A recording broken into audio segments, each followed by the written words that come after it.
ఎక్కువగా రాత్రి పూటనే heart attacks, అట్లానే పక్షవాతము, బ్రెయిన్ స్ట్రోక్స్ ఇవన్నీ చూస్తూ ఉంటాం.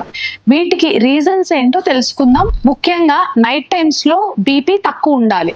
కానీ కొంతమందికి night times low BP shoot out అవటం లేకపోతే బీపీ పెరగటం వల్ల బ్రెయిన్ లో క్లాట్స్ ఫామ్ అవటం, హార్ట్ లో క్లాట్స్ ఫామ్ అవటం జరుగుతూ ఉంటాయి.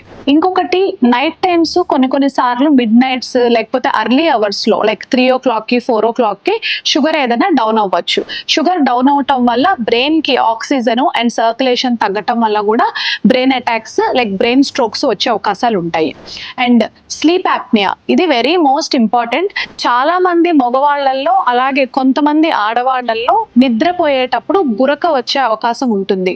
తక్కువ గురక అయితే ప్రాబ్లం లేదు, కానీ ఎక్కువగా గురక పెట్టి నైట్ ఆ గురక వల్ల ఆక్సిజన్ తగ్గి లేవాల్సి వచ్చిన వాళ్ళకి మాత్రం ఈ స్ట్రోక్ వచ్చే అవకాశం ఎక్కువగా ఉంటుంది. ఎందుకంటే ఆక్సిజన్ తగ్గిపోయినప్పుడు బ్రెయిన్ కి అట్లాగే ఆక్సిజన్ సర్క్యులేషన్ తగ్గుతుంది, క్లాట్స్ ఫామ్ అయ్యే ఛాన్సెస్ చాలా హెవీగా ఉంటుంది. And fourth reason, dehydration. Morning అంతా మనం యాక్టివ్ గా ఉంటాం కాబట్టి వాటర్, లిక్విడ్స్ ఇవన్నీ తీసుకుంటానే ఉంటాం, కానీ నైట్ టైమ్స్ లో వాటర్ ఎక్కువగా తీసుకోరు. సో దాని వల్ల బ్లడ్ థిక్కెన్ అయ్యి క్లాట్స్ ఫామ్ అయ్యే అవకాశాలు ఎక్కువగా ఉంటాయి. నెక్స్ట్, స్లీప్ లేకపోవటం వల్ల కూడా మనకి స్ట్రోక్ వచ్చే అవకాశాలు ఉంటాయి.